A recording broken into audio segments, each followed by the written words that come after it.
A Book of Myths by Jean Lang. Pygmalion. In days when the world was young, and when the gods walked on the earth, there reigned over the island of Cyprus a sculptor king, and king of sculptors, named Pygmalion. In the language of our own day, we should call him wedded to his art. In woman he only saw the bane of man. Women, he believed, lured men from the paths to which their destiny called them. While man walked alone, he walked free. He had given no hostages to fortune.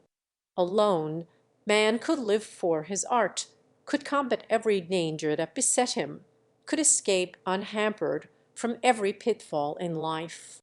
But woman was the ivy that clings to the oak and throttles the oak in the end. No woman, vowed Pygmalion, should ever hamper him. And so at length he came to hate women, and, free of heart and mind, his genius wrought such great things that he became a very perfect sculptor. He had one passion, a passion for his art, and that sufficed him. Out of great rough blocks of marble he would hew the most perfect semblance of men and of women, and of everything that seemed to him most beautiful and the most worth preserving. When we look now at the Venus of Milo, at the Diana of Versailles, and at the Apollo Belvedere in the Vatican, we can imagine what were the greater things that the sculptor of Cyprus freed from the dead blocks of marble. One day, as he chipped and chiseled, there came to him, like the rough sketch of a great picture, the semblance of a woman. How it came he knew not. Only he knew that in that great mass of pure white stone there seemed to be imprisoned the exquisite image of a woman that he must set free. Slowly, gradually, the woman came. Soon he knew that she was the most beautiful thing that his art had ever wrought. All that he had ever thought that a woman should be, this woman was. Her form and features were all most perfect, and so perfect were they that he felt very sure that, had she been a woman indeed, most perfect would have been the soul within. For her he worked as he had never worked before. There came, at last, a day when he felt that another touch would be insult to the exquisite thing he had created. He laid his chisel aside and sat down to gaze at the perfect woman. She seemed to gaze back at him. Her parted lips were ready to speak, to smile. Her hands were held out to hold his hands.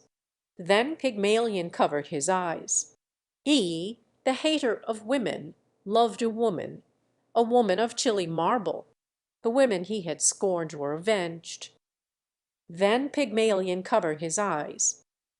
Day by day his passion for the woman of his own creation grew and grew. His hands no longer wielded the chisel. They grew idle. He would stand under the great pines and gaze across the sapphire blue sea, and dream strange dreams of a marble woman who walked across the waves with arms outstretched, with smiling lips, and who became a woman of warm flesh and blood when her bare feet touched the yellow sand, and the bright sun of Cyprus touched her marble hair and turned it into hair of living gold. Then he would hasten back to his studio to find the miracle still unaccomplished, and would passionately kiss the little cold hands, and lay beside the little cold feet the presents he knew that young girls loved, bright shells and exquisite precious stones, gorgeous-hued birds and fragrant flowers, shining amber, and beads that sparkled and flashed with all the most lovely combinations of color that the mind of artists could devise. Yet more he did, for he spent vast sums on priceless pearls and hung them in her ears and upon her cold white breast. And the merchants wondered who could be the one upon whom Pygmalion lavished the money from his treasury. To his divinity he gave a name, Galatea, and always on still nights the myriad silver stars would seem to breathe to him Galatea.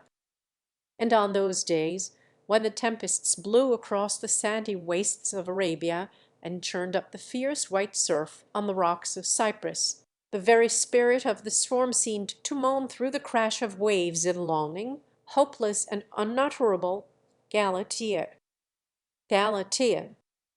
For her he decked a couch with Tyrian purple, and on the softest of pillows he laid the beautiful head of the marble woman that he loved. So the time wore on until the festival of Aphrodite drew near. Smoke from many altars curled out to sea, the odor of incense mingled with the fragrance of the great pine trees, and garlanded victims lowed and bleated as they were led to the sacrifice. As the leader of his people, Pygmalion faithfully and perfectly performed all his part won, and the solemnities, and at last he was left beside the altar to pray alone. Never before had his words faltered as he laid his petitions before the gods, but on this day he spoke not as a sculptor king, but as a child who was half afraid of what he asked. "O Aphrodite," he said, "who can do all things, give me, I pray you, one like my Galatea for my wife." "Give me my Galatea," he dared not say. But Aphrodite knew well the words he would fain have uttered, and smiled to think how Pygmalion at last was on his knees. In token that his prayer was answered, 3 times she made the flames on the altar shoot up in a fiery point, and Pygmalion went home, scarcely daring to hope, not allowing his gladness to conquer his fear. The shadows of evening were falling as he went into the room that he had made sacred to Galatea. On the purple-covered couch she lay, and as he entered it seemed as though she met his eyes with her own. Almost it seemed that she smiled at him in welcome. He quickly went up to her, and, kneeling by her side, he pressed his lips on those lips of chilly marble. So many times he had done it before, and always it was as though the icy lips that could never live sent their chill right through his heart. But now it surely seemed to him that the lips were cold no longer. He felt one of the little hands, and no more did it remain heavy and cold and stiff in his touch, but lay in his own hand, soft and living and warm. He softly laid his fingers on the marble hair, and lo, it was the soft and wavy burnished golden hair of his desire. Again, reverently as he had laid his offerings that day on the altar of Venus, Pygmalion kissed her lips. And then did Galatea, with warm and rosy cheeks, widely open her eyes, like pools in a dark mountain stream on which the sun is shining, and gaze with timid gladness into his own. There are no after tales of Pygmalion and Galatea. We only know that their lives were happy, and that to them was born a son, Paphos, from whom the city sacred to Aphrodite received its name. Perhaps Aphrodite may have smiled sometimes to watch Pygmalion, once the scorner of women, the adoring servant of the woman that his own hands had first designed. The end.